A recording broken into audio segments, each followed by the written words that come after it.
Let's go to news. I guess I'll start this. Crunchyroll is still really popular and getting more and more popular. They announced they have 3 million subs, and that's a lot of fucking money. That's a lot of money. That's a lot of fucking money coming in a month. That's a lot of fucking money. Jesus. Which, hey, I mean, yeah, speaking of Tower of God, I mean, this means they have more money to fund their own well, not anime original projects, but they have more money to fund projects. So I'm here for it. So I only have a few news notes. I think first off the top is the 8-minute short for Rick and Morty, produced by the Tower of God staff. For those who are familiar with the series, it seems like it's a self-contained episode. It's really cool in that it is voiced completely in Japanese. It has a unique art style, and it's only about 8 minutes long. So quick watch, pretty fun. It's on YouTube now. Wait, what was it? Oh, also in the same, well, not in the same vein, but like I read something about like the most popular shows during quarantine. My Hero Academia is number two, like with like Game of like, and yeah, it's on the same list with like Game of Thrones and shit like that.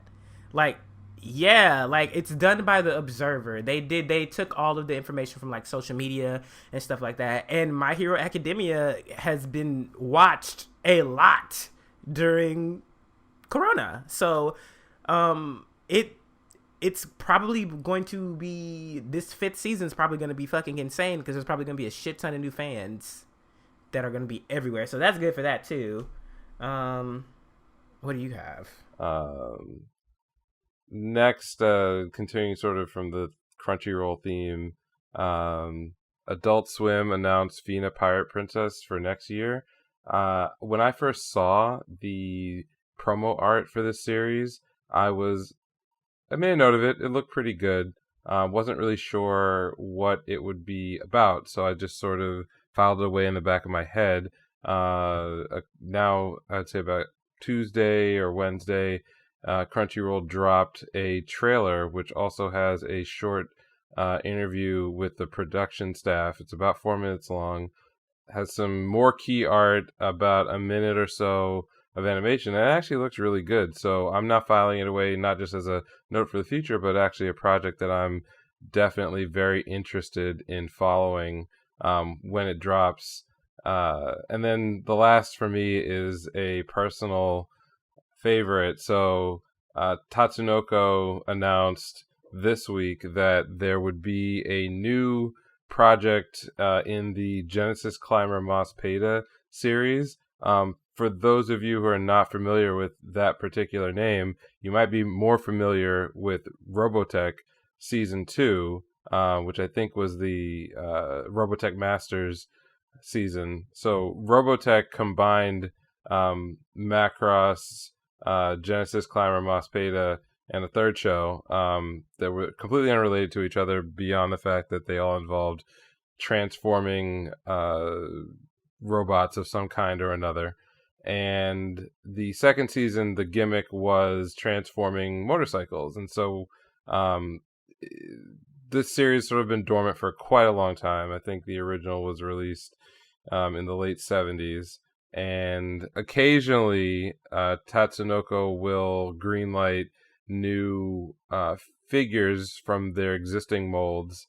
They're always been a little too expensive for my taste. But this time it seems like they have more material coming in the form of a new Genesis Breaker project, which I have to look into a little bit more if this is going to include either a manga or new animation in addition to some of the new figures. But the announcement came along with some screenshots of a new Cyclone, which is the transforming motorcycle, which to me, when I was a little kid, I thought these were the coolest things ever.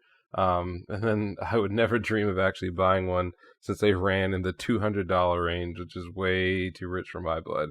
But it looks really cool. There should be some more updates on this later in the year, and I know that we will be covering giant robot and mecha series in general more often on the podcast, and so absolutely Robotech will make its way into that broader conversation, and then hopefully we can revisit this next year or so when this finally drops.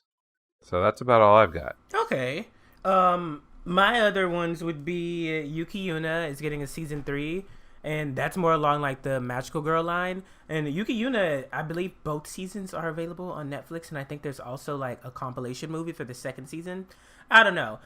It's supposedly supposed to be one of those more darker Magical Girl series, and I haven't really given it like a complete try yet because it really doesn't grab me from the beginning. But since it's getting so many iterations, I'm kind of just like, okay, I'm going to give it a try. So if you're looking for something, it definitely has the action. I'll give you that. It has the action and the girls suffer. So, if you're into that Madoka Magica or, Magical Girl Raising Project shit, then, they suffer. You might like Yuki Yuna. And I know this is new, this is news, and I know this is like celebrity news, but it's not like celebrity news for everyone else. But like, one of the hugest names in anime announced her marriage, which I'm pretty sure is going to cause a lot of problems for some people. But Anana Mizuki, who's like, she's been in the fucking anime industry for like 20 plus years. She's sung so many openings that I'm pretty sure you've heard her voice and you know one of her songs by heart. You just don't know it yet.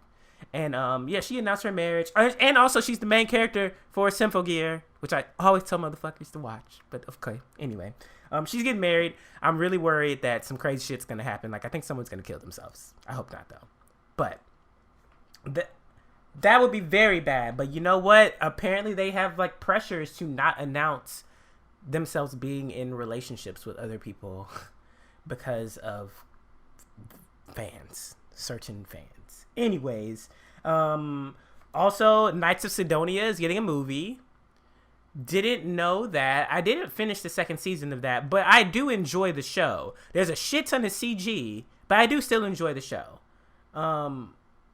Also the Tokyo Kezai. So there's like a Japanese online digital publication newspaper, and I guess it's in the same vein as the stuff that we were talking about last week, but they were talking about COVID-19's effect on the anime industry, and an anonymous person came forward and talked about how poorly money is managed in the industry, how a lot of like the bookkeeping is always off. And when the bookkeeping is off, it kind of like snowball effects into everything else just being fucked. And it's due to COVID, it's kind of like it's been a hard stop, and people are actually starting to notice and pinpoint things. And then it also goes into detail about like what does it take to make a good anime, or like consistently like churn out a really good anime. And one of the things that they brought up in the article was that the problem with consistently bringing forth or like creating really good anime is like your team. Because the bookkeeping is off and because the money is so bad being distributed to the people, and since it's just like such a low wage, it's really hard to create and then keep a team of good people together.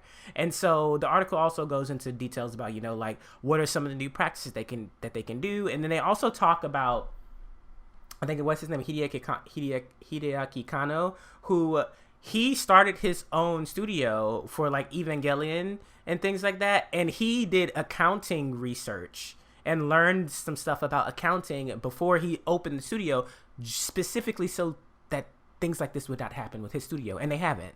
So it's a really interesting article. It's on Anime News Network. I think you guys should go read that shit, because it's a nice like look into the other side of things that are going on, where we just get the pretty finished product, and in actuality like there's a lot more going on behind the scenes that we don't know about, and I feel like we should pay attention to it before it actually starts to affect the consumer side. And it's just like, oh, we're not getting as much anime as we used to. What's going on?